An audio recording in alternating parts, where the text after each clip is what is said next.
The podcast you are listening to of Holmberg's Morning Sickness is brought to you by my friends at Eric's Family Barbecue in Avondale. Meat, mesquite, repeat. Trust me on this one. You've had barbecue before, but you haven't had it this good. Eric's Family Barbecue in Avondale, ericsfamilybbq.com. When was the last time you had really good Texas-style barbecue? Eric's Family Barbecue, the way it's supposed to taste. Always delicious, never rushed, and prepared to perfection. Eric's Family Barbecue uses only 100% fresh meat, slowly smoked over mesquite wood until it's juicy and delicious. We all know their brisket is the best, but have you tried their pulled pork, pork ribs, or rib tips? Amazing, and their sides are all house-made. Eric's Family Barbecue in Avondale. Meat, mesquite, repeat. Make the trip. You won't be sorry. Go to ericsfamilybbq.com for more information. Holmberg's Morning Sickness. You've been deceived by an agent of Satan himself. He's evil. Sitting right here. Come on. No, he's not. He's not evil. He's just a bit rude. 98 UPD. Thank you, silence the voice. I just got an email from somebody that said, I am trans. I know we got a couple of people who are trans. We got Peyton who's going through his thing. So I am trans, and I couldn't agree more with what you just said about Chappelle's thing. I listened to it, I watched it, and frankly, he used to piss me off. But this was almost an apology and a story about what we weren't hearing. Questions. And the one thing he says in that special that's like poignant, that's really amazing. He said, I simply asked the question and got railed for it. How come it was so easy for Caitlyn Jenner to change her gender and so hard for Cassius Clay to change his name? I just asked the question. I didn't give the answer. I just asked the question. And everybody got mad. You're punching down on us. That's a great question. And again, it's a 50-year gap. Different time. Yeah, it's a totally different time. But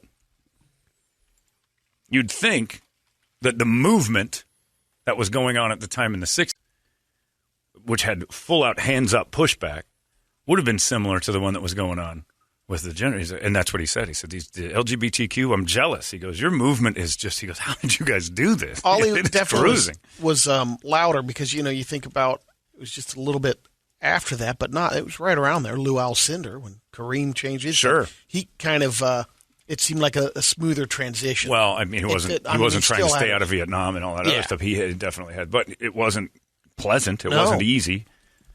And I do believe he was less outspoken at the time. Yeah. Oh, yeah, he kept and to he himself. was, it was John Wooden's super child. I mean, down there in UCLA with that. Nobody said a word back then. Bill Walton is outspoken. He couldn't even talk at UCLA. Speaking of outspoken, I have been about the Woody Show all week, and today we're allowed to finally mention that I'm still not allowed to say that this is his last day. But we killed again, Brett. I don't know. You weren't here for the celebration earlier in the week and the meetings and the emails that flew out that said, all right, stop talking about it. I'm like, I didn't know. But, yes, we killed again. And somebody asked me what we should do, who's next. And somebody said, would you please go after Bickley and Murata because they want them back in the middays. They're out of their routine. That person listened to us and listened to Vince. And that's what I used to listen to on the way home. I love those two. They're good people. In fact, Vince is the voice of the Phoenix Suns PA. And I've known Vince for a long time. And while I was at the game the other day, I texted him and said, you sound so much straighter through the PA this year. They must have changed the speakers. And I said, could you speed the Suns game up? I'm here for the lesbians because the WNBA game was on after. And he said, I spent the entire offseason trying to man it up. I'm glad you noticed. And I'm like, I lied. The ladies behind me saying how woke it was having such a feminine male PA announcer. I didn't want you to hear it. I can't lie. I can't lie to you. It was pretty funny, though, because we go back and forth. But it was great because, as a kid, Vince has the job I always wanted. As an adult, I know that job pays like $7 a game. And I'm like, Jesus Christ, what a waste. But I always wanted to be 2 minutes. And I had a squeaky, ugly, weird-sounding voice before puberty kicked in and this gem showed up. But I always wanted to be the guy who said, James Earl Jones doing this is CNN. Tonight on CBS.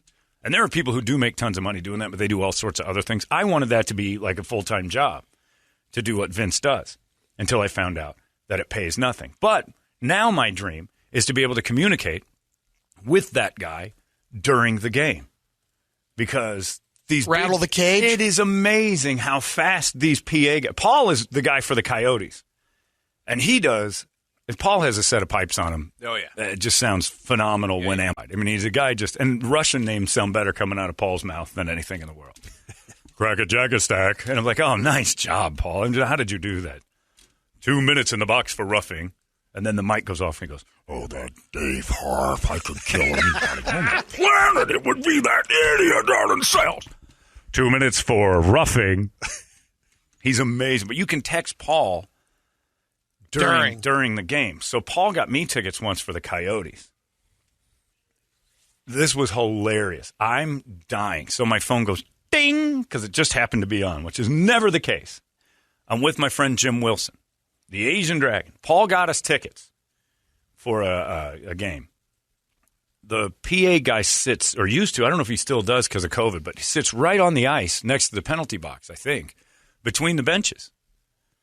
And best seat in the house. And I get a text that said, I just saw your ugly, bald ass sitting next to the ugliest Asian lady I've ever seen. Said, I'm going to get a camera on you. And it just went on and on. And while I'm reading it, fans, it's time to salute the troops. And I'm like, oh, my God, this is the same human being. And like, they're not, because the PA guy's not human. He's a machine of information. The wizard. The wizard. He has no personality. Like as far you'd never expect him to go, boy, oh boy, number 38 is an asshole. You'd love it, but they don't do it. So you don't get opinions from that guy. You get facts. You know, goal scored by blah, blah, blah at the 2-minute mark. You know, you get the info. And then I'm getting text from him. So I did the same thing with Vince when I told him you sound straighter than ever. And he's going and going. And then I hear, as my phone... Now, it couldn't have been more than a second after he hit send. Mikal Bridges for 1, 2, 3.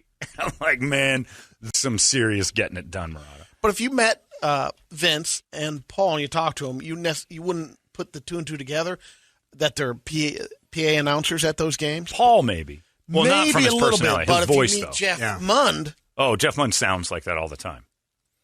Well, Jeff actually will be at a Circle K going, I'm going to enjoy a hot dog. For $1.75. Fans, I'm getting gas. Yeah, that guy is just... And then you meet... He's been in the building before. Yeah. And you talk to him, and it's like, you're a human PA permanent announcer. PA. Yeah. I don't know that you have the ability to be anything but that. Mike Abad's another one. He used to do Coyote stuff. He does all the Seahawks stuff. Abad does in-house Seahawks? No. He's like all their broadcast stuff. Anytime they talk about Seahawks or do a Seahawks ad, that's in the stadium? That's Mike Abad. In the stadium? Not in the well, that's stadium. all I'm talking about. In stadium Gotcha. guys. I'm not talking about like a voiceover guy for the radio. Gotcha. That's his job. I expect that. Yeah. PA guys are live. Yep. I always wanted that job. So I'm proud of Vince. And he's got that. And people are like, get Bickley and Murata next. You killed Woody. And I don't want to kill them so much. They'll just die on their own. Because we don't really compete with the sports stations. They're kind of, they do their own thing. Not much of a threat. Well, no, I don't care about that at all. I really like stomping on the non-threats. Like Woody was not much of a threat, but putting our foot in his throat and watching his eyeballs pop out. You make me pop your eyes out of your skull for Charlie M? We love that.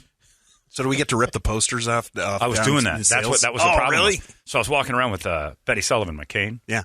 And I saw all the Woody Show, all the posters. And Betty has the rubber grip on the bottom. So if I just reach up and tap it, it flies off the wall. Like Betty's a terror. Damn it, I missed everything. Betty is great. And Extra that was grip. that's what caused the problem because I thought everybody knew. So I'm like, well, we don't need these anymore. And that's when they said, well, could you at least wait until we make an announcement before you start telling everybody down here? And I'm like, they don't know? Because Betty and I were going. I also found some information on my cane, Betty Sullivan. Stolen contraband. Remember how I told you Betty Sullivan, my cane, has... Stuffed full of cocaine? Well, that's what I'm wondering. I'm going to open her up. The name Betty Sullivan's on it like 3 times. Right. That's Megan's grandma. It was her cane.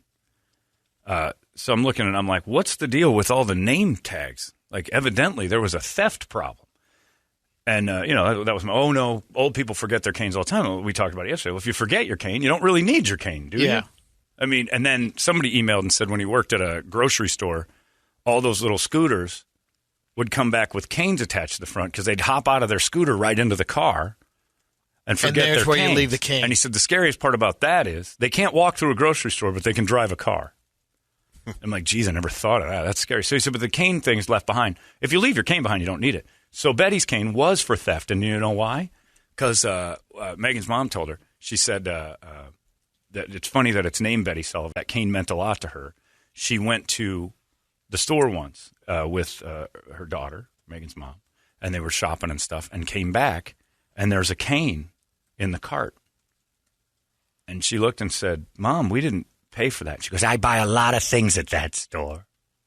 She swiped like, I earned this. Betty Sullivan swiped that cane. Man. So she thought over the years and basically said, I'm old. If they come and ask, did you take that? You just say, oh, I've been shopping there for years. It's an old Seinfeld episode that I thought was hilarious but is real, is that when Uncle Leo gets caught stealing books, he's like, I'm an old man. I didn't realize. And he said, it's something we do. Old people steal because she was one of them. She would steal stuff thinking, I come to this place all the time. I should get a few extra things because I've spent a lot of money here. Dame Judi Dench. And I'm old. Yeah, Dame Judi Dench. Was that Tracy Ullman that used to beat people up and steal? I'm so old. How could I possibly? It's a real thing. I didn't know it was a real thing. And that's something that's the first time in a long time I thought, man, now I want to get old. They steal like crazy things they need. So, I mean, if you steal Self-checkout, man. Yeah. If you're an old person, you pick something up and you don't pay for it. That's one thing. But you pick a necessity up. That's well thought out. She needed a cane. She's like, I like that cane. And I need If they one. don't scan it, they Why missed does it matter if it's a necessity or not? Because if it's not a necessity, it's more of a thought process saying, I'm taking that. I'm not paying for it either. Gotcha. And she knew it the second that Mary pulled it out of the thing and said, we did not. What is this? I spent a lot of money in that place. Well, that doesn't give you a right to, like, take one thing a day. Sure does. Sure it does. Sure it does. And you're going to stay quiet about it, too. I'll beat you with a cane. Saw an old guy at Home Depot do that self-checkout. Oh, he had one of those orange buckets that he loaded with stuff. Came through with a couple of pieces of wood. Boop, boop. Flip the bucket and go. And then he went and was like, sir? Yeah. What? It's human nature. If you can try to get away with it, you will. And the older you get, you're like, I've spent enough. I'm on a fixed income. I didn't realize that was the argument. That cane's $12. What's the That's level? not happening. I don't know. I'm not there yet. So it's like Discover Rewards. At some point, you got to reward yourself. Yeah, it's elderly rewards. You keep your own tally, and you start swiping things on your own. But Betty Sullivan, my cane that I've been using through this hip thing, hot cane, is hot. Man, fell off a truck. Fell off the truck, and somehow or another makes that cane cooler.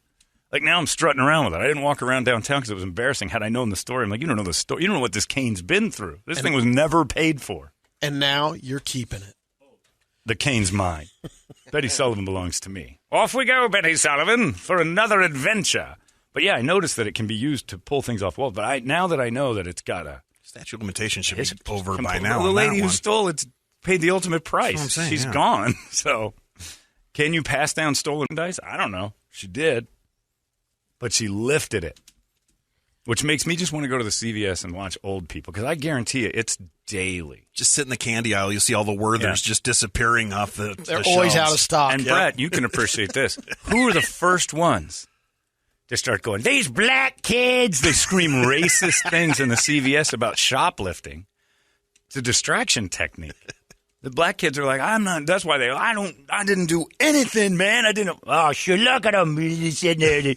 Stuffing his pockets full of weed.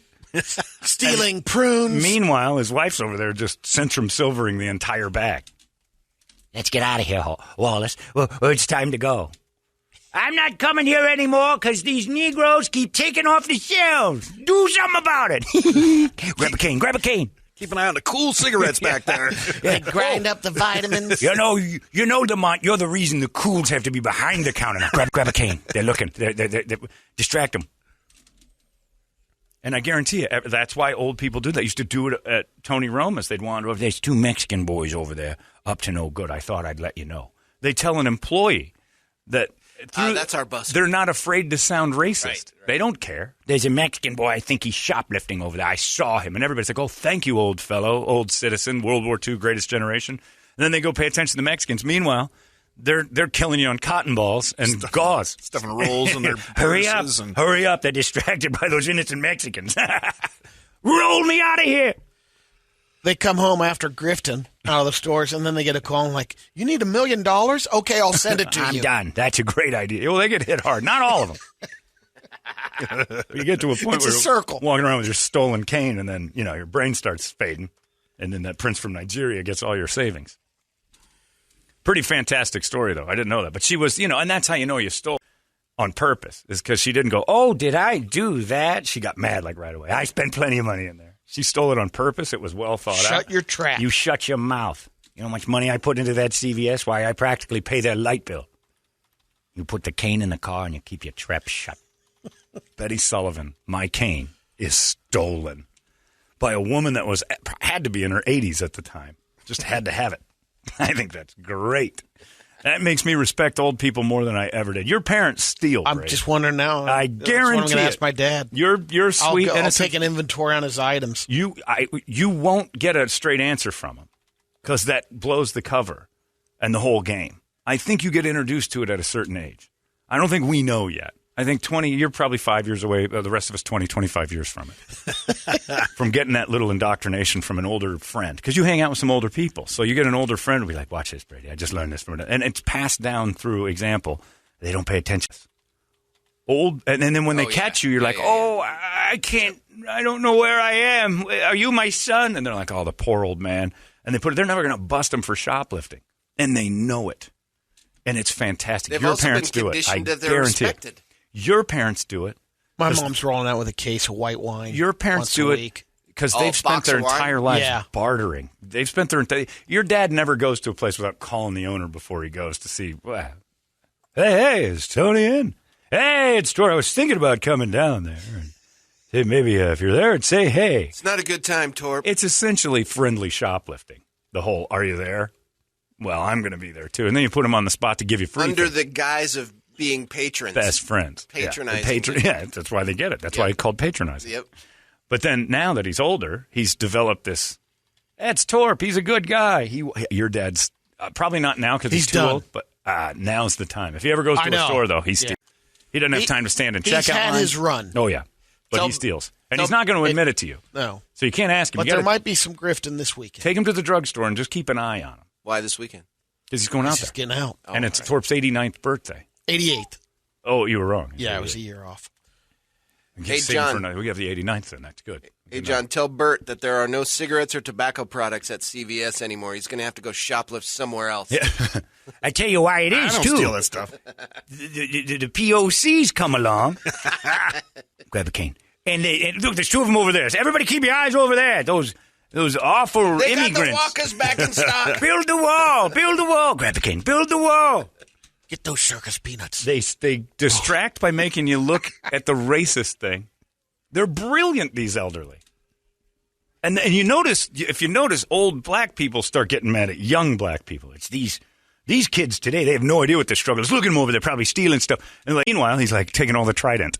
John, I remember I worked in retail, and during training, they would tell us that the biggest demographic responsible for shoplifting are the elderly. Yeah, they're horrible because they know they can get away with it. I now know my grandma and grandpa stole like crazy. My grandma's goal on a daily basis was to get to that goddamn Safeway. It was her Mount Everest. Got to go to the safe. I think she just needed a fix. Candy store. She needed her kick. They would walk. We lived by Dobson. We lived on Alma, or I guess it was Guadalupe and Alma School, or an extension. Yeah. You were in the same area. So we lived over there, and the Safeway's on Alma School and Guadalupe. It's a good mile. Yeah. And my old grandparents would I'd come home at 3:30 after school, and I'd drive home, and they're like, "We need to go to the store, John." Every day, I'm like, "Why don't we pick up tomorrow's dinner too?" "Oh, no." And I'd go and sit and wait in the parking lot. I'm not going to dawdle around the store with these old people. Little did I know, I was the getaway driver, and if I didn't show up at 3:30, if I did not show up at 3:30 on my way home down Guadalupe to head home, I'd see Bill and Shirley hoofing it down Guadalupe. I'm like, that's a mile walk. These two can't not shoplift every day. I now know that they had to get a hit, Get their fix. and they would go get dinner every day to cook, and they'd walk. And the kids at Dobson would scream at them, "You mother snowbirds!" John, those kids from your school sure have a colorful language. Like, you guys just stay home. I'll come get you. Well, yeah, we weren't home by 3:30. We had to get in there. Like, there's something going on. Now I know. At 3:30, that's when the Dobson kids would mill around Safeway, and they could go, "These teenage kids are over there stealing." And then they would just go rifle through whatever they wanted. It's genius. And it only works if you're old. Because if I walk in and go, hey, there's a couple black kids over there, I'm just a racist. Old people, we expect them to be racist. They know that. They thought, they're old. Oh, he's from a different time. There's 2 Mexicans over there. I see them putting stuff in their pockets. You might want to keep an eye on it. Meanwhile, his wife just loading up. And then they do that thing where their pants are half off. Yesterday, I saw a transvestite crossing the road at the university in Priest on my way to Lost Our Home Pet Rescue. By the way, the cats we're giving today are ridiculous. They're a bonded pair. Got to get them together. But Maud and George, pretty amazing. Anyway, and you can get on that 98 KUPD. But this tranny was across the street. And yeah, I said it because this one wasn't normal. You guys don't want him in your team. If you're mad at saying tranny, if you'd have seen this one, you'd be like, I don't want him representing us, and I don't want to represent him. He's in a dress. It was filthy. Long hair, crossing against traffic, no crosswalk, just stopping traffic completely. And his panties were hanging out of the bottom of his dress. Oh. So there was some gravity in those panties. Something was pulling those down. And they were getting lower. And Amy's with me because she goes with me to the dog and cat, to the Lost Her Home shelter. And she goes, oh, my sweet God, you're right. And I'm like, that guy's panties have a load in them, and they're coming out. And by the time he got to the Jack-in-the-Box on the corner, they were down to his knees, and he's swinging the Jack-in-the-Box door open. And I'm like, those poor bastards have something to deal with. Those are the times when I realize how right I am about, joining a tribe. Transsexuals are not all the same. Some of you people who are fighting the fight need to be with us about, like, well, can we get rid of this part of it too? Because this isn't something I want to. I don't want to be woke about that lunatic. That's just a person with a mental disorder and a pair of pooped up panties that's walking in there. But that's what old people do too. Their pants get real low. They'll crap them on purpose. So then you just put all the stuff they stole back. Say, you need to go home. Probably make a run at diapers too. Might be a hot item. And they'll take a free ride to a hospital too. So if you're like, I just don't feel, they're willing to waste the time of firefighters and EMTs to pretend like they weren't stealing. What a racket we got going. Makes me want to get old. Makes me want to go out with your folks. Let's get your parents out to the CVS and say, here's the see if they'll do it. I know my dad's not in the club. My mom might be. Your parents would do it. If you told them, I need these 3 things, go in there and get them for me, and don't pay. And watch her. I bet she'll do it. My mom probably would. My dad would just call a guy. He's got people for that. I had a moment that Brett would have liked yesterday, too, where I seemed very racist, but I wasn't being racist. At my physical therapist, Lauren is awesome. She does a great job. And we're talking, and she said something about, because I said that I was going to go to the fight tomorrow in Las Vegas, the Fury Wilder fight. And she said, you're going to hoof around with this bum leg up there? And I'm like, I got the cane. I'm not going to do a whole lot of traveling. We're going to just probably sit there, wait for the fight, do the fight, and come home. So, okay. She goes, well, don't move around too much. And she said, do you know people up there? I'm like, well, the casino hostess I have up there, we're friends. And I said, and I hang out with her, so we'll drink for a little bit, and that'll be about it. And then she said, I have friends there, too. And she said, but they can't meet anybody. Tells me about her friend, this guy. And she goes, is the casino hostess hot? And my answer to that was, not sounding racist, but it did come out as racist. Well, she's Asian. And she goes, well, Asians can't be hot. And I'm like, well, I mean, got to be, you're either into it or you aren't, right? And she goes, what does that mean? And I'm like, oh, geez, I'm in a hole here. Racist. And yeah, because I'm like, what I said was, I don't know your guy. She's an Asian. Do we even need to keep talking? Because some guys are like, I don't like Asians. Some guys are like, I'm totally into Asians. I don't think there's some middle group. Like either dudes that are into Asians or they're not, right? I would think so, yeah. Yeah, so I said that, and the whole tenor of the visit changed. And I'm like, well, she's like a sister to me. This is just, I don't really look at her like when she's hot. I just see my Asian friend. And I'm like, I guess she's good. You just need to stop talking. And I'm like, I know, but I mean, it sounded like I was being racist, but I wasn't. You asked me, is she hot? I said she's Asian. That's step 1, 2. Is he into Asians? Because if he likes Asians, maybe he'll like her. It does seem a little racist. But I think it is. But well, because she's asking, is she hot? I would say. Lead with that. But if I said that, but I don't know if she's hot. I don't see her that way. She's a friend of mine. So then you would say, no, she's not. No, I don't know that she's not. I wouldn't recommend. Well, I mean, maybe he's into Asians though. I'd be like, she's black. She's super tall. Like, so is she hot? I'm like, I don't know. I don't see her that way. She's like a brother. So I guess to me, No, but that doesn't mean I don't think all Asians are ugly. That's not the case. Like, if you were to draw an Asian person, she would be the one you draw. If you put the woman I know in a group of Asian people, I'd struggle getting her out. It's like watching Squid Games and stuff. You're sitting there looking at the TV going, oh, geez, which character was that again? Don't lie. You did it. Have we been introduced to that person yet? Who was that? That's the old man's bunkmate. Oh, right. Whew. I got to quit switching from the main people here because I'm getting a little confused. I thought that was the lead character. I wonder if all races do that, though. Like, Asian black people- guys are like, nah, he's a cracker, or whatever. Yeah. She's white. Yeah. No, they would say that in a heartbeat. It's like, is she hot? She's white. Oh, yeah. He's into white girls. Okay, yeah, then she's pretty hot. That's kind of what I was saying, but it feels terrible. It's been weighing on me. Is she hot? Well, she's Asian, I said. John, I know you've seen the black transvestite on Camelback in the 51 that looks like Dennis Rodman with red lipstick on. I think it actually might be Rodman. I have been wanting to roll up and ask for an autograph. It's Rodman with like some sort of tapeworm. It's the tapeworm. We'll just call that. That's the nickname. The tapeworm. That's the name for that Dennis Rodman transvestite that wanders around Camelback. You guys haven't seen this, but I've shown you pictures. He's taller than the bus doors of a city bus. He's got to be 6'9". In the heels, way taller. Is that the one that's been there for years? I don't know if it's been for years. It's been a while, but I've shown you pictures of this thing. Gorgeous dresses, like really nice bags. Yeah. Super red lipstick. I was at the Target once on 16th and Camelback, and he was trying to buy a kid a soccer ball. And the parents are like, we don't want it. We don't want it. It's like, I'm going to get this for your son. He was looking at it. Like, no. We don't want it. We don't want this. Please, tapeworm. Just autograph my son's shirt and let's go. Denise Rodman, the tapeworm.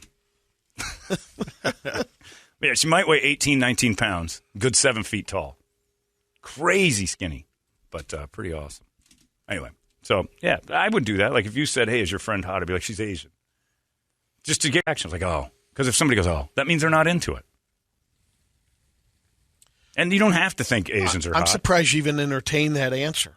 Like, I didn't realize that because I'd have told her, like, the next sentence would have been like, I'm not doing any of that. Yeah. I don't do setups.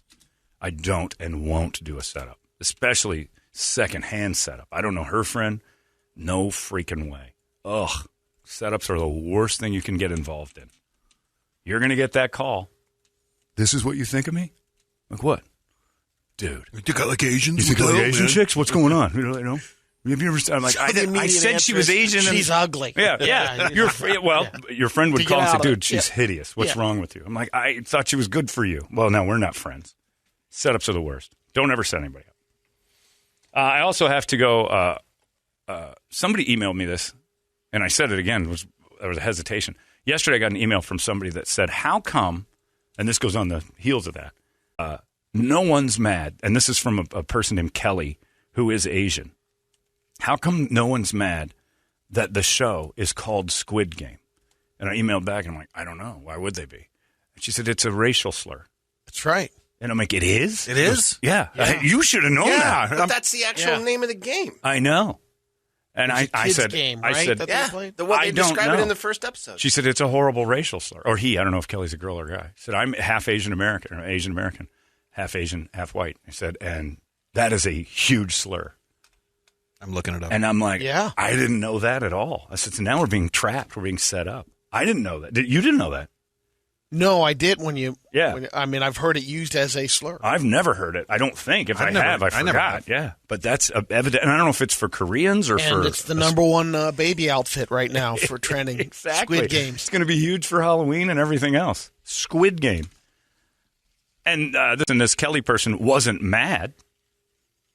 Like, kind of thought it was funny, but said, as an Asian person, nobody stepped up and said anything about this being a racial slur. Squid Game. And I'm like, I would have never known.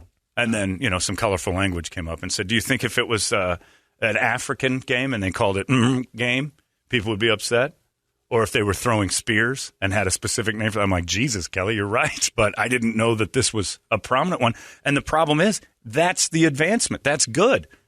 That's a whole racial slur we don't even know. But now that I know it, it became hilarious to me to think that there are Asian people going, are you kidding me? This is how cavalier we're getting with slurs? They have a whole show about us called that? Man. That's why it went. Is it on a list? I'm looking and it's I'm not finding it. No. It's on a lot of different things. I don't know like if it is or somebody not. rides sport bikes, and then there's Australian slang insults. That's and the one I know from Randall. Yeah. Squid. Yeah. Yeah, for Squiddy. bikes. Yeah, I've heard him say squiddies about guys who ride bikes, and I never knew what Which that is was. ironic because at the time he was a squiddy. That's Yeah, true. he was riding one of those. When he was riding the Danger Zone bike. Someone says squint. Well, that I've heard. Yeah, I've heard that, that one. but I've never heard squid before, so this person might be reaching for one. I've never heard of it. So I didn't even look it up because I don't want it on my internet, but I'll let Brett do it. I'm sure it They just expect blends right in with the rest of it. Isn't that crazy? I'm pissed I didn't know this. I thought I had them all. I didn't look. If you find it, let me know. Yeah, But I'm still looking. So let me be the first to apologize to all Asians for the Squid Game, if that is in fact a slur. But it's your. I was thinking it's it's a from Korean World game. War II, maybe from the Japanese, where it came from. Got me. But we're not clever enough. Racists aren't clever enough to know the difference between Japanese and Korean. Right. They're not. If you ask anybody what the difference between China and Japan are, and they know. One's an island, but they don't like it. You line them up, you're like, I don't know, like even by name. Like Asia is a massive. India is part of Asia. Russia is part of Asia. Parts of it. So Asian is a super broad. But Korea and Japan, 9 out of 10 Asians aren't going to be able to tell the difference by looking. They just throw out a word that they want to throw. I don't know that squid is one, but Kelly, if that's true, let me be the first to say sorry about that. I've been saying that like crazy. Yeah, man. Doesn't Eastwood drop it in Gran Torino? Maybe he does. I still I haven't don't seen remember Gran it. Torino, so I don't You haven't seen Gran Torino? Oh, it's mandatory viewing for Yes. aging white men. All right, I got to do it then. The one thing that thing taught me was what a homong is. I didn't know what those people. I'd never heard I didn't of know that was real. I didn't know it was either. Yeah. Randall should know. Squid is what we call guys in the Navy. Yeah, sailors. Is that? I don't know what that is. All right. See, everybody's coming up with different terms. Yeah, now. so it's not a thing. I don't think so. All right, Kelly, don't make it a thing. I think Korea would be the first ones to say we can't call it this. It's their show.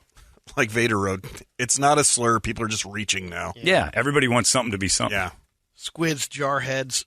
That's what That's I a remember Marine, that from. right? Yeah. Are the squids Squids the Marines Navy, also? or Navy the guys, yeah. That makes sailors. sense. Yep. Underwater.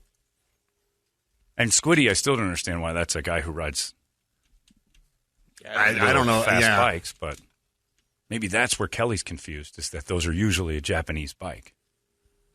So they're, I don't know what that means. I have no idea. Squid is very specific to military personnel in submarines, submariners. Okay. Well, Kelly, then stop making racism where it doesn't exist. We got enough of a problem. And here's another thing. Toledo, you were watching your Seahawks last night, I'm sure. Oh, God. Second quarter, Joe Buck throws out the, you know what I always say, here we go, Jim. He throws that bomb, right? Then later in the third quarter, Troy Aikman says, well, it's like I always say, here we go, Jim. If we go back to the podcast where that was in, this is the first time I've been bitter about this. That's me. Yep. I gave that line to Frank, and then he ran with it. Yep. Is that not how it occurred? We were on the podcast. 'Cause We're you working were on a Tony explaining it- Romo. You were explaining it to him, and that's the part that you That's loved the about it. that's the line I'm using Yes. to try to get a Tony Romo. Yes. Here we go, Jim. This is it, Jim. Here we go. And Frank's been using it all over. And then at Frank the end, came up with Tony. yeah, Tony, and he wanted me to do the Jim Nance thing, but then he just started doing it on his own anyway, which is fine. And usually when Frank and I will go back and forth bantering before either of us have the impression, one of us will pick up a thing. So then I'm fine with that last night. It got under my skin a little bit. Not going to lie. Because just hours earlier, I got an email from somebody that said, Frank's on Dave Pasch's podcast doing his Ron Wolfley, and it's all yours. Oh, David. Oh, yeah. And I'm like, is he giving me credit? Usually he gives credit. He goes, nope. Didn't give you any credit. I'm like, what's going on in the Caliendo world that Alejandro said he wants you on Dave Pasch's podcast. Oh, maybe I will. And I'll just do all of Frank's impressions. Here's a guy who just wants to go on there with Don Madden. And it's too late. Oh, you're doing what Frank Oh, does. that's Frank's. Exactly. You're ripping it off. Which maybe Alejandro's like, hey, we're trying to get Holmberg, Frank. Is that possible? I'll do it. And then Frank goes on there and an impression blocks me. And then last night when they did the, here we go, Jim, I'm like, Jesus, that's kind of cool. That started in the Caliendo cast. And then I think to a certain degree, Joe Buck gave some credit to Frank on that without saying his name. Like, oh, but Oh. And I always do that with Frank. I always Now say you're it. the Looney Tunes. That's fine. Yeah, and now I'm the guy running around screaming, ah! He's not a thief, because I'm more than willing to say, hey, take it and run. You're going to with it You're than me. Costanza now. But, yeah. Yeah. I'm turning into Larry David. Like, Jerry got all the credit, and it was mostly his idea. God damn. Not to say Frank doesn't have ideas. I mean, he's not stealing anything. But he certainly is kind of, at least once, just go, well, I got the line from this guy. This is the first time I've been bitter about this. Because that was a big deal. Watching that and hearing, you hear your thing. Here we go, Jim. And Frank's like, yeah, that's good. That's a good one. I remember when we were doing it, too. Because I was trying to work on a Nance more than the Romo. Yeah. And then there's always a phrase or a word you get that starts getting you going. And here we go, Jim was the one I kind of was like, oh, there's something in that could pick it up. Like he's doing Peyton Manning right now, trying to. Frank is. And the word is weird. Like he eats weird. Yeah. Like it falls back into his throat, like he's sucking it in rather than saying it. And Frank's getting pretty good off you just say the word and then you try to tie in new words and everything else. And you get the whole impression out of it. If he ever does that, I'm not going to go, weird, and then start doing his Peyton Manning. But when I heard Buck say that in the second quarter, I'm like, that's pretty neat. But you know what? Frank's getting the credit for that. And he should. Because the minute he got it, he ran with my line all over that interwebs, knowing I'm not on it, and started to do all those videos. Son of a bitch. Son of You're a a giver, bitch. man. I don't want to be. I want it back. John, I I want to be a guardian giver. I'm a guardian giver. John, I got to let you know, Frank did give you credit at the end of Dave's podcast. Okay. That's all I'm looking for, a little bit of that. Did he give me credit for inventing that entire thing? That I don't know. Because that's what he should have given credit for. He wasn't podcast. doing Wolfley before that. Let me pull it up. Well, I don't want to hear it. Just make me you kill don't. my friend. I'll just hear it. And You should have heard his confirm or drunk deny. Kime. Oh, Hilarious. his drunk Steve Kime is going gangbusters on Instagram. But it was the first time I've ever felt like, oh, that's mine. But Frank's doing more with it than I am. That's my fault. But I don't want people to hate Frank. It says this sounds like the plot of Rocky V, John. You need a Frank fight in the streets. That's right. And then he gets AIDS. This works out great for me. Oh, Tommy, I taught you everything you know. You treat me like this, man. What are we doing, Tommy? What was the name? Brett will know. What was the name of Tommy's manager that was the bad Don King? Played by McKelty Williamson, but I can't remember. Oh, yeah. He was the... I don't know. That was the worst one Oh, of it's so all bad. of them. But the fight at the end is still exciting.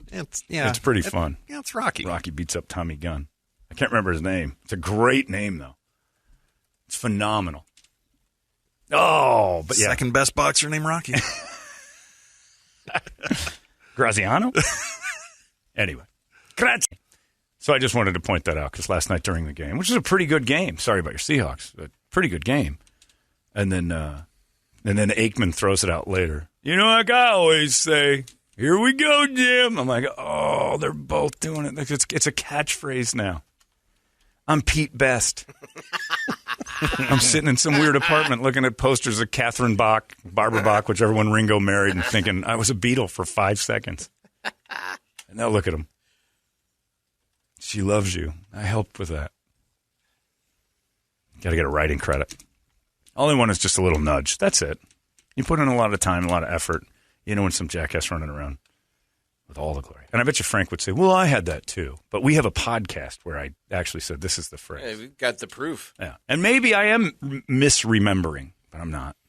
I don't think so. Because that was the one I was working on. And that was the other thing with Gruden. And he didn't use that. Was in the garage at my house when we were both working on Gruden. And he got Gruden quick. But my phrase for Gruden was, "He's my guy, man. He's my guy. He's my guy, man." And that's all I was doing. I kept saying that over and over again. And then Frank did that. And then Frank had a couple other things. And then he just took off with it. Yeah, that's gone. Yeah. I mean, he's much bigger than me. That's fine. But every once in a while, you have to look down at the little people and go, that's his. And he does a pretty decent Thanks, job. dog. Yeah, but don't go on Pasch's. Now I can't go on Pasch's and start doing Wolfley. Yeah, why would you? It's a point. Wow. The hack already did it. Dave knows the difference between your Wolfley and... Oh, yeah. and Dave Frank's likes Wolfley. my Wolfley a lot. Yes. Dave loves my Wolfley. And so does Omo. Oh, does he? Okay. Oh, yeah. They know. Yeah, and it gets better if I'm close to Wolfley. So if we get Wolfley in on it, too. If Wolfley's talking, I can do it better with him, because otherwise it just turns into this cartoon bear. Anyway, yeah, it bothered me. And I'm not normally better about that. I remember Ralphie May, I a couple jokes for him about the Kardashians. He asked me to help him with, and he did them. And then he called me at 2 in the morning. Hi, player, those cute. I'm going to send you a watch. I'm like, I don't wear watches. Don't. Why do you? Don't. I'm going to send you a watch, player. That was awesome. Because the main joke he liked was that the Kardashians bang so many black guys, they probably have a oak tree stump next to their bed for good luck. I get the Apollo, right? You got to rub the wood before you go into a Kardashian. That's hilarious, player. I'm using it. Text me back. He's going to send me a Rolex for it. That's a joke I've never not started. That's great. I'm like, all right, thanks. That's funny. Thank you. Frank didn't offer up a watch for... No, Frank just told the joke and then said Ralphie it was his. would always say, I'm stealing that. I'm taking that. That's mine. That's mine. Well, he would ask me every once in a while, like, I got an idea for this. Massage it. I'm like, okay. Jay Moore did it for a while, too. Jay Pablo's Moore the only other one who I've seen ask you for permission to use. Oh, he's done it with Brady and me and everybody. Yeah. When he likes a line, Pablo just starts He writing writes it down, and then you get sent to your house. Yep. What? Or, that's or, how your or that's your payment? Or spy pens. Spy pens. Spy pens, spy glasses. Megan and I were in one of the biggest fights we've ever been in our lives. And it wasn't going well at all. And I'm on the couch. I'm half asleep. She comes home and she goes, "What's this?" And holds up a keychain camera and glasses with a camera on. Yep. And I'm like, I swear to God, and I know this looks really bad. I don't even know how to use that. Really? You have cameras on a keychain and on your glasses. I'm like, where did you find that? She goes, it's in your console, in the center console of the car. I went for sunglasses, and they were there. Those have been there for 7 years. And then you try to tell somebody, I wrote a couple jokes for Pablo Francisco, and he doesn't pay with money. He just sends you weird stuff. Password. Mine are get stumbled upon. I have no idea where they are. I mean, I brought them home. He brought us all those glasses. Yeah. But I get porn passwords. Great jokes. Thanks a lot. And then I would get like these $99 for 3 months all access porn sites that I'd never heard of. And he says, here's your password. And it's like Pablo 1. And I'm like, okay. And he would buy me access to 3 months worth of porn that I didn't want. Great joke, thanks. And then would fire up. But yeah, so Ralphie would, just try to buy you a watch. I never took that. He'd buy dinner every once in a while. 'Cause he would just call and say, I want this, punch this up. Periodically. It wasn't a lot. And I did it. Jay Moore did it once for his show, and then he had me on the show. He's like, I'm doing these shows. Because I wrote a bunch of stuff for Jay Moore about Eli Manning and Peyton Manning at Thanksgiving that he just loved. And then he didn't pay me. He's like, I just have you on the show every once in a while. And then Jay went a little bit crazy. Yeah. That got me thinking, too. Everybody who's ever headlined our happy ending show, Ralphie's dead. There's tales. Callan got accused of terrible things and almost cultured right out of the world. Chris D'Elia showed up and he went insane. Yep. Jay Moore went a little goofy. Jim Brewer's going a little bit off the rails. Yep. The only one that's normal is Nate Bargatze. No, the only one that's normal is Emo. Well, Emo didn't headline. Okay. I'm only worried about the headliners I see what right you're now. saying. I see what you're saying. But So Nate Bargatze is the only one. So you're wishing something on Nate? Well, I don't know. We just found out who our headliner is, and I can't imagine. By the way, guys, George Washington Duke is the name of the promoter. That's it. George Washington right. Duke. Anyway. Just want a little credit, that's all. Send me a Rolex like Ralph used to. Ralph, give me a Rolex, Frank. Give me some, like the sneakers. Your kid's into that. Why don't you fire over a couple of tennies? His name is Caliendo. Something's going to fall off a truck. Something's coming my way, right? That's what I thought. At least some cheese. Yeah. I didn't mind bumping up jokes for a couple of friends. Those were great. But it always came with a thing at the end, like appreciation. I didn't even accept it. It was just nice for them to say so. But, you start getting emails say, hey, Caliendo's on the Pasch podcast right now doing your Wolfley. But he did give credit at the end? That's what the texters are saying, yep. Okay. But that here we go, Jim thing, that's a big deal. That's big. That's his new Madden. People love that Romo thing. Yeah. I just want like a little asterisk. And it's funny for the guy who nearly every time we get together with him says, I just really want to get away from sports. Yeah. Oh, that's all he does is jump right back in. And he's working on a Skip Bayless. I'm like, hey, you're really running from the sports thing. Yeah, I highly recommend if you're friends with Pablo Francisco, don't do anything nice for him because it will end your relationship. immediately. Or be single. Or just be single, but don't be single and friends with Pablo because you're going to end up with a massive amount of herpes. Where am I? Yeah, and you're going to be in another country with them and not be able to get home. That's right. Yeah. Oh, the camera. It was in the box. It had never been opened. What is this? And I'm like, oh, Jesus Christ, spy equipment. I'm doomed. So just calm down. Listen. I wrote a couple jokes for Pablo Francisco, and he sent me a bunch of surveillance equipment. For what? Well, he said he wears the glasses at strip clubs and films the lap dance on his glasses. And he said you can do it with your keychain, too. You can have that. I'm like, I don't even know how this works. Sure, I'm sure of that. I'm like, oh, God. We laugh about it now. Well, I do quite a lot. My dad's been getting great use out of it. Did you give them to your dad? Probably. He's running around taking a look at. Hey! Hey, hair pie. I love a piece of slice of that. What do you got on the big board of musical treats over there? Brett Fest back for his one day of work. That's right. The Wake Up Song brought to you guys by our buddies over there at Ride Shop. We always talk about the mountain bikes and everything else you need for your mountain biking pleasure and bicycling, but winter's going to be coming up soon. You need the snowboards, you need the skis. They are going to take care of you as well. Check them out on their new website, actionrideshop.com, as well as on Facebook, Instagram, and all the other fun stuff. Yeah. And hang on a second. Trying to get it up there. Oh, it's broken. He's broken. I think I got it. There we go. I got to get back on the bike yesterday at PT because of this. You don't realize how much muscle you lose just in the 2 weeks since the surgery. And my left leg is like shrunk compared to my right leg from not doing anything for 2 weeks. Just this operation. Your body just starts to atrophy that muscle so quick. And I didn't realize how much I'd gotten out of biking, out of that. The thighs and the quads and stuff were all based on, and a lot of the tactical black stuff too. But I don't do a lot of weight work. Right. But the bike stuff was keeping my legs going. I haven't been able to do it for a while, and I'm losing quickly. I have like these little stick legs all of a sudden. Get you an e-bike then. I don't want that. Josh will take care of you. I just want to ride again. I can't to get back on that thing. I'm probably 2 weeks out. Oh, nice. And I'll go crash this hip again. All right, Skindred on the list, Asking Alexandria, Pantera, Rob Zombie, Eskimo Callboy, Frank Stallone welcoming me back. And then we got a couple for The Woody Show, Tool's Eulogy, and Helmet and House of Pain, Just Another Victim. Not allowed to talk about that. Slayer, Jane's Addiction, the Been DGs. caught stealing for the old people. Yeah. We're not allowed to talk about it, but that Just Another Victim thing seems to be fitting. Is that a good song? I don't even know that one. Is that off the It's off the House of the Damned or whatever? No, that was Judgment Night. Oh, Judgment Night. That's right. All right, we'll go with that one. All right. Is it good? I don't remember it. It's pretty cool. Is it? It's Okay. pretty cool, yeah. Helmet and House of Pain. Just Another Victim. For our friend Woody, who's doing his final show down the hall. Allegedly. We don't, No, we do. Can't It's speak about it. 100%. Oh, okay, He's all right, not all right. going to be here anymore. That we weren't supposed to speak about it. We're not supposed to talk about it. But it's still happening. Okay. Just because we're not allowed to talk about it doesn't mean it's happening. It is happening. But we're not supposed to. I kind of thought the green light was today. That's no. okay. The announcement comes like after the show. Oh. They never announce that it's over while it's going on. Like Why? he Nobody's gonna might hear be it saying anyway. this is our last show in Phoenix, but he's talking to like 4 or 5 other cities. So that nobody cares. What difference does it make? Nobody's going to hear it anyway. Right. Nobody has heard a thing he said of him.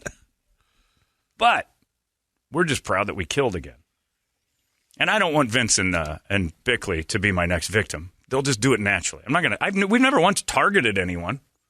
No. Never once have I said, all right, this is the one we don't care. Just they keep trying to climb, and then they keep falling.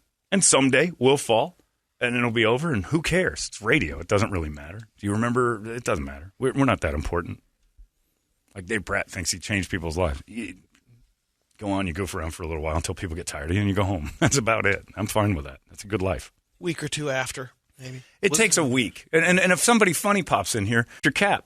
Because if you get somebody good in here, they'll be like, oh, good, this is still okay. Nobody's committed to me or you or anybody else. They're not going to sit there and go, oh, my God, my life's never going to be this. You'll be fine. Wasn't the Woody Show one of those ones that was supposed to knock us out? Yep.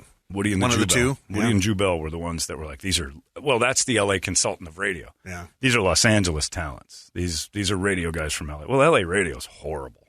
I don't think it's ever been that good. Yeah, Kevin and Bean were pretty good. But for the most part, it's just so. But you know why? Because all the bosses are there.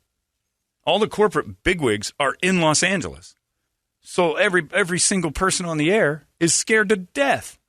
Because you look, like if the owners were here every day, this place would be a Imagine Larry. Oh, It man. would be a disaster. Oh. No, He'd be hanging from the balcony. So they're all sitting there scared. You know, you got racehorses with people shooting guns constantly. They're just spooked constantly to try anything good. That's why Kevin and Bean were so good through the time. They tried that here, too, and it didn't work. But that was what LA said. They're so good here, and we don't know why. Let's put them into other markets, and we don't have to pay morning shows there. And it's also positioned like, why don't you put some big leaguers in here? Right. You know, Yeah, the big market guys. Again, they feel like L.A., New York.